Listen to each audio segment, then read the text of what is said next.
there's one donor. It's frozen because I bought one vial of sperm, so I know it's one donor.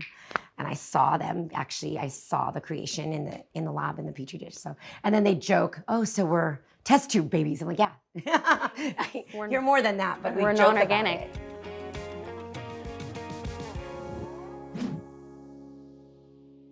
All right, you guys. Who was baby A? No. Born first. Baby B. Yeah. Baby C. Isaiah. Baby D. Yeah. Baby E. It's fine. Baby F. Jonah. Baby G. And baby H. Me. There we go.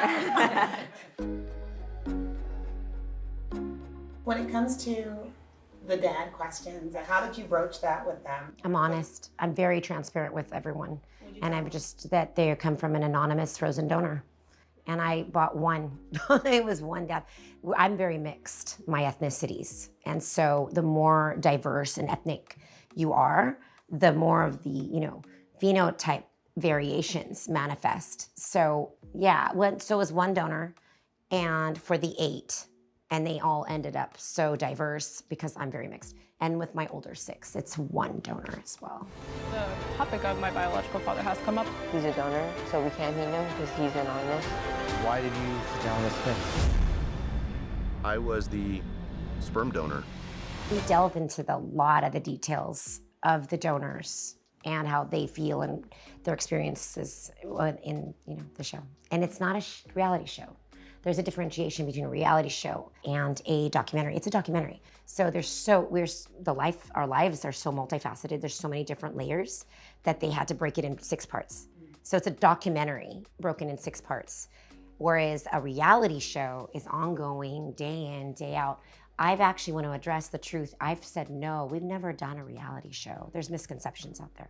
I've said no from day one. There have been many, many opportunities. But having a degree, college degree in child and adolescent development, I'm too aware at how potentially deleterious that could be to a child's developmental process. To film a kid on an ongoing basis, that's very, very damaging, can be detrimental. She could have easily put us, like she said, in out in the public, and exploiting them. She could have done that easily. Or what have you. Yeah, easily. And I refused. I've never wanted fame. That's number one biggest misconception ever. I sued the hospital because the reason I ended up in the public eye is because they were the ones. Yeah. So I never wanted fame. I'm beyond introverted and shy. I wanted to stay private. We value privacy immensely. So yeah, she just kept us away from everything, all the cameras and everything. And I don't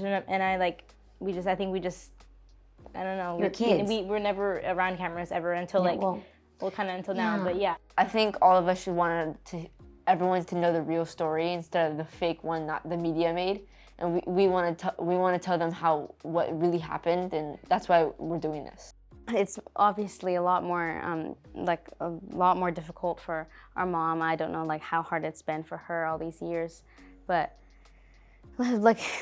everyone is very, very strong, and that's why I said she's incredibly strong and incredibly disciplined, and if it wasn't for her, then none of us would be here, and none of us would be filming or able to say anything.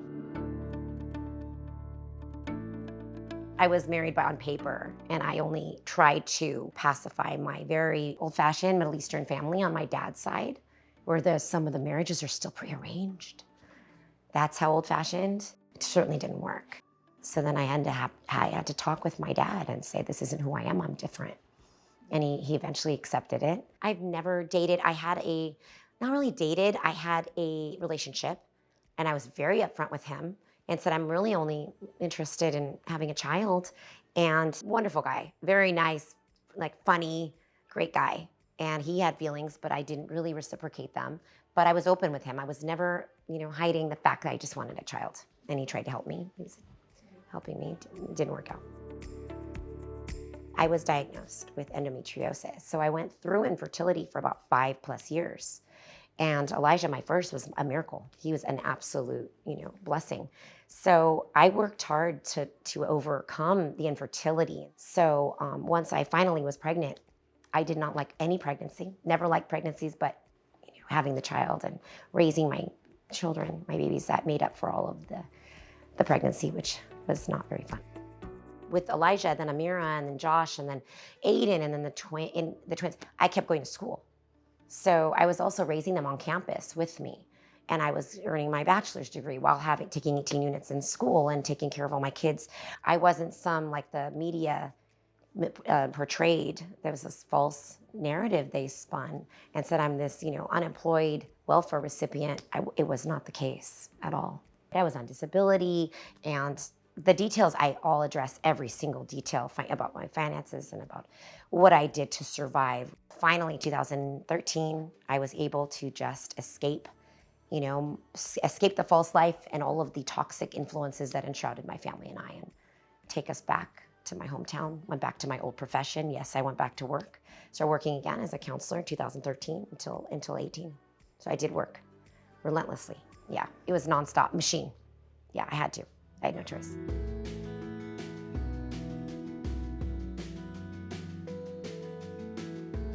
When we were younger, we didn't really notice how we were like the octuplets. Like our mother has always kind of protected us, and she told us that we're the 8, but we didn't know how different it was. We were raised normally and given a normal childhood. But later when we 10, 12 years old, we started realizing more because people at school would tell us and keep reminding us, Yeah. that we're different. And basically the questions that would come up would be how many dads do you have? Or why is your mom doing that job? And so many intrusive questions, and they'd say many bad things about our mom. But I always either we ignore them and we just 100% protect mom all the time. And then they would just ask mainly how it's like to be an octuplet and how it's like to be different. I would just ignore them and I wouldn't answer to that. They didn't respect boundaries. Yeah. A lot of the people, a lot of kids, yeah. And they'd say many bad things about our mom and our family, but You just have to learn how to set healthy boundaries. That's it, and move on.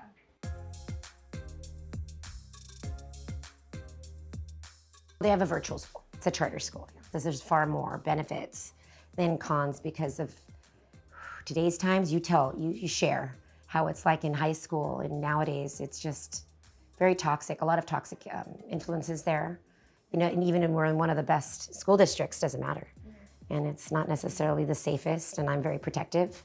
It's a very precarious, dangerous world we live in. It's getting worse, I believe. For me, it's better because I feel like if the movie and everything goes out, then it's gonna go crazy in school, and it would just be too much It's just in easier school. for us. And it's just easier if we're home because it's gonna be horrible. It's gonna be crazy. Everyone's gonna be like, oh, you were in this. Oh, you're in this too. Oh, this, and then it's just gonna be crazy, and then it wouldn't be good. There's also so much attention, especially with this new coming documentary, filming everything. Obviously, there's gonna be a lot more attention, good and bad. So we'd rather just stay home and be with each other than be surrounded by people that we don't high school really might know. just be a little worse. I know we just And high school would be worse. It's obviously gonna always be people who will, judge you. Always be people who will hate you, just because you're there, just because they see you. But I we copy our mom, and she'll be there for us, and we're strong, so we'll know what to do when we're older. Some rules that mom gives us, we do chores at our house and we don't really use devices. We only use one for communicating with mom when she's elsewhere, and when we need to communicate with her. I have a rule, no social media. It's so toxic, it's getting worse and worse. I dread going on it. It's I can't even imagine the kids these days. It's so unhealthy. It's so toxic. I don't believe anyone should go on social media, be allowed on until they're 18, at least. Yeah, minimum. We don't do what other people do, so we're different, but in a good way. We're just used to all being together, so that we carved out with each other. I don't think we wanted to be alone. I think it was when all growing up, it was me, Nora, Noah, Jama, Micaiah, and then it was always Jonah and Josiah, and then we were always together. I don't think we were wanting to be by ourselves. They were born best friends, and the individuation tends to happen as one gets older. So when they get to the end of their teens, that's individuation. It's going to manifest itself. Right now, they all have their own, they're all unique and have their own little, attributes. But I think what I tried to internalize is the value of family, God, number one. God has been central for everyone's life. So I'm raising the kids not to be fixated on themselves so much. It's very different today as it was. I'm a little more old school in how I'm raising my kids. I raise them to focus on others, try to value serving, because then the byproduct of that is internal joy and happiness. What are some of your wishes for Mom turning the big 5-0? Yeah. I don't think they knew my age. Because Elijah keeps saying 79, so it's like, oh, Mom, you're 79, okay. Yeah, Thanks, he's Elijah. joking about it. Yeah. Honestly, she looks obviously incredibly young. Oh, no. So that's why we thought she was like younger. But We haven't talked about it. It's not that important. All I like is what do I I like? think the just cards, her being homemade happy cards. and then just having a good time. Yeah, homemade cards. Is Yeah. what I like letters. It's our tradition to do cards every year. No, I just like them writing a letter. Yeah. A little letter. Some people's like this. Somebody's like, oh my, 2 pages. Yeah. Yeah, they write letters to me. And- That's all I want. And in the future, when we have money our own, then we could get gifts, real gifts. I for don't you. really Like, want I'm real like- gifts. I'm That's so a real excited Like gift. things that that you though. need. That The letters, all like, that. I love letters. like both. Yeah, but other than that, like real. We'll be able to buy everything we broke. I'm broke. Yeah. Or just pay you back from everything. They broke so many things over the years. Yeah, we can actually give we can actually give you gifts that you like really I don't like that. like. But I don't like the materialism. That just don't. I'm not into that. I like the But like just going places and just hanging out. Yeah. experiences and letters. Yeah.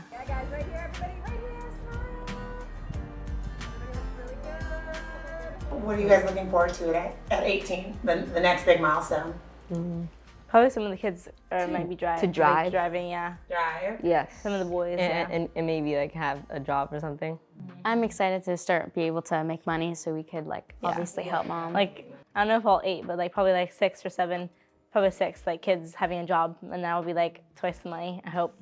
I mean, I'm beyond grateful at the kids they're growing into and they're becoming. They're very responsible, hardworking. I'm trying to instill that strong work ethic, and they are all developing it, different at different stages, but they're nonetheless, and all becoming very, very, very good, kind people. That's what I wanted. I just wanted you guys to be kind, humble, grounded, and good people, and they are. So I'm very grateful.